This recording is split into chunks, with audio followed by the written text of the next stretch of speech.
Hello friends, पुनः आप सभी का स्वागत है मेरे इस यूट्यूब चैनल पर। आज हम उस बिंदु पर बात करने वाले हैं जो सभी के लिए महत्वपूर्ण है, स्कॉलरशिप। चाहे वह स्कूल के छात्रों के लिए हो या कॉलेज के छात्रों के लिए हो। इसके अलावा जो बीएड के छात्र हैं, सर्वाधिक कमेंट किए थे स्कॉलरशिप को लेकर, तो आपको कितना मिलता है ये अभी आप लोगों को बता दिया जाएगा, ताकि उसके आधार पर आप गवर्नमेंट कॉलेज हो या प्राइवेट कॉलेज हो इसका चयन कर सके। ठीक है, तो आइए सबसे पहले आपको कौन कौन सा दस्तावेज लगते हैं, डॉक्यूमेंट्स लगते हैं, उसके बारे में देख लीजिए। अभी समय है, आप इसको बनवा कर रख लीजिएगा ताकि सही समय पर आपको स्कॉलरशिप मिल सके। ठीक है, सबसे पहले तो आपका जो आय प्रमाण पत्र है, जाति प्रमाण पत्र है और निवास प्रमाण पत्र है, यह ऑनलाइन डिजिटल फॉर्मेट वाला बनवाइएगा। कहीं भी कॉमन सर्विस सेंटर से आप बनवा सकते हैं। तो आय और जाति और निवास ये आपका ऑनलाइन डिजिटल वाला होना चाहिए। ठीक है, कौन कौन सा दस्तावेज लगेगा एक बार देख लीजिए और अभी सभी बनवा लीजिएगा जो स्कॉलरशिप के लिए योग्य रखते हैं। जिनके परिवार में सरकारी कर्मचारी के पुत्र पुत्री होंगे तो आपको स्कॉलरशिप नहीं मिलता है। जो ST SC OBC general category वाले हैं जो स्कॉलरशिप के लिए योग्य हैं, आप आय प्रमाण पत्र बनवा लीजिएगा, जाति प्रमाण पत्र बनवा लीजिएगा और निवास प्रमाण पत्र बनवा लीजिएगा। आय प्रमाण पत्र आपका ओरिजिनल लगता है, जबकि जाति प्रमाण पत्र और निवास प्रमाण पत्र डुप्लीकेट फोटोकॉपी चल जाएगा। यदि आप जस्ट कॉलेज में प्रवेश किए हैं तो 10वीं और 12वीं की अंक सूची लगेगा, जबकि आप कॉलेज कर चुके हैं, आगे बीएड की तैयारी करेंगे तो आपको अंतिम वर्ष की अंक सूची स्कॉलरशिप में सबमिट करना पड़ेगा। इसके अलावा क्या लगेगा, तो आपको आधार कार्ड इसका फ़ोटोकॉपी सबमिट करना पड़ता है। पासपोर्ट साइज़ फ़ोटो एक लगेगा आपको। इसके अलावा सबसे महत्वपूर्ण कॉलेज की रसीद देना पड़ता है। जिस भी कॉलेज में आप एडमिशन लिए हैं या जिस स्कूल में आप एडमिशन लिए हैं, उसके लिए आपको कॉलेज प्रवेश की फ़ीस रसीद का फ़ोटोकॉपी देना पड़ता है। ये आपका बीएड डीएड कॉलेज में जो भी आप बीए बीएससी करना चाहते होंगे या एडमिशन लिए होंगे, इसके अलावा स्कूल के जो छात्र होंगे, स्कॉलरशिप के लिए यह सभी लगता ही है।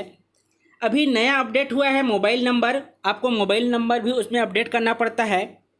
इसके अलावा आप ईमेल आईडी है तो डाल सकते हैं, मोबाइल नंबर ज़्यादा ज़रूरी है। पहले क्या था, आप लोगों को विद्यालय से या कॉलेज से स्कॉलरशिप प्राप्त होता था, इसलिए पासबुक की आवश्यकता नहीं होती थी। अभी आप लोग बैंक पासबुक ज़रूर बनवाइएगा जिनके पास नहीं है, क्योंकि डायरेक्ट आपके खाते में जो भी स्कॉलरशिप का फीस है वह आपके अकाउंट में ट्रांसफ़र कर दिया जाता है। तो यह बैंक पासबुक आपके पास होना चाहिए, जिसके लिए आपका अकाउंट नंबर और आईएफएससी कोड लगता है।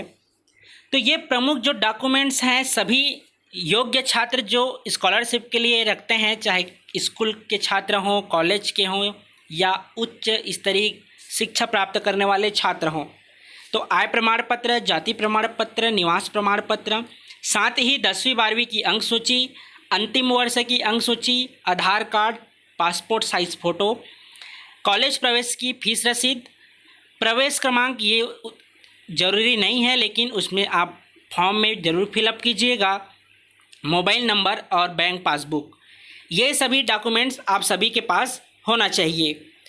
तो ये तो था सिर्फ स्कॉलरशिप में क्या क्या लगेगा उसके बारे में। आइए हम जो बीएड के छात्र कमेंट किए हैं उनके स्कॉलरशिप के बारे में चर्चा कर लेते हैं। छात्र पूछे हैं बीएड वाले, बीएड के छात्रों का प्रश्न यह था कि स्कॉलरशिप कितना मिलता है। तो देखिए, ऐसा है, जब आप काउंसलिंग करवाते हैं तो पहले काउंसलिंग वाले को स्कॉलरशिप ज़्यादा मिलता है, दूसरे काउंसलिंग वाले को पहले के कंपेयर में कम मिलता है तीसरे काउंसलिंग में उनसे भी आपको कम मिलता है। कहने का आशा है कि स्कॉलरशिप सभी को अलग अलग मिलता है। एसटी, एससी, ओबीसी और जनरल, एक हम एवरेज लेकर चलेंगे, फिक्स इसका नहीं है। ये सभी जो आपको जानकारी दिया जा रहा है बीएड कॉलेज के शिक्षकों के द्वारा प्राप्त जानकारी के अनुसार आप सभी के साथ आपके साथ साझा कर रहा हूँ। तो काउंसलिंग जैसे ही आपका प्रारंभ होता है और अंतिम काउंसलिंग चलते समय तक जो फीस रहता है अर्थात स्कॉलरशिप जो दिया जाता है वह किस तरह से है देख लीजिए। सबसे पहले देखते हैं एसटी कैटेगरी का। तो एवरेज एसटी कैटेगरी का होता है 11,000 से लेकर 12,000 तक। ठीक है, 11,000 से लेकर 12,000 तक जो स्कॉलरशिप दिया जाता है वह एसटी कैटेगरी को दिया जाता है। बॉयज़ और गर्ल्स इन दोनों के स्कॉलरशिप में 500 से 600 का अंतर रहता है बीएड के स्कॉलरशिप में। तो 11,000 से लेकर 12,000 तक एसटी कैटेगरी के बॉयज़ और गर्ल्स को स्कॉलरशिप मिलता है। इसमें अलग अलग होने का कारण वही रहता है कि आपका काउंसलिंग के अनुसार जो पहले काउंसलिंग रहता है उनको सर्वाधिक स्कॉलरशिप मिलता है, उसके बाद वाले को थोड़ा कम और अंतिम काउंसलिंग वाले को उनसे कम। अगला है एससी कैटेगरी। एससी कैटेगरी वाले को जो एवरेज बीएड का स्कॉलरशिप जो मिलता है वह 10,000 से 11,000 के बीच मिलता है। इसी तरह ओबीसी कैटेगरी का 9,000 से लेकर 10,000 तक आपका स्कॉलरशिप मिलता है। यह एवरेज है ना। इसमें के अलावा आपको देखने को मिलेगा कोई ओबीसी कैटेगरी ऐसे होंगे जिनको 8,000 मिलता है। तो ये थर्ड काउंसलिंग वाले हैं जिनको 8,000 मिलता है। ठीक है, तो जो 9,000 से लेकर 10,000 के बीच हम चल रहे हैं यह पहला, दूसरा, तीसरा इस काउंसलिंग के एवरेज के आधार पर चल रहे हैं कि इसके बीच आपको स्कॉलरशिप दिया जाता है। अंतिम में है जनरल कैटेगरी वाले, तो आप लोगों को 8 से 9,000 तक का स्कॉलरशिप प्राप्त होता है। इस तरह से एसटी, एससी, ओबीसी, जनरल ये सभी डॉक्यूमेंट्स आप बनवा लीजिएगा। अगर प्राइवेट कॉलेज में करते हैं तो भी उतना ही स्कॉलरशिप मिलता है जितना गवर्नमेंट कॉलेज से आपको मिलता है। तो एसटी, एससी, ओबीसी, जनरल वाले आप सभी अपना देख लीजिएगा कितना स्कॉलरशिप प्राप्त होता है।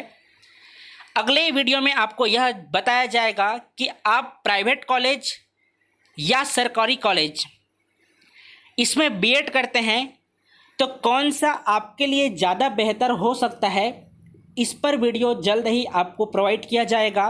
यदि आप मेरे इस चैनल में नए होंगे तो चैनल को सब्सक्राइब कर लीजिए, बेल आइकन को भी क्लिक कर लीजिए। इसके अलावा जिनको भी स्कॉलर संबंधित आपको जानकारी देना होगा आप अपने दोस्तों के बीच शेयर ज़रूर कर दीजिएगा। तो चलिए फिर मिलते हैं एक नए वीडियो के साथ। Private college versus government college आपके लिए कौन सा बेहतर होगा, इस वीडियो के साथ। अभी के लिए धन्यवाद।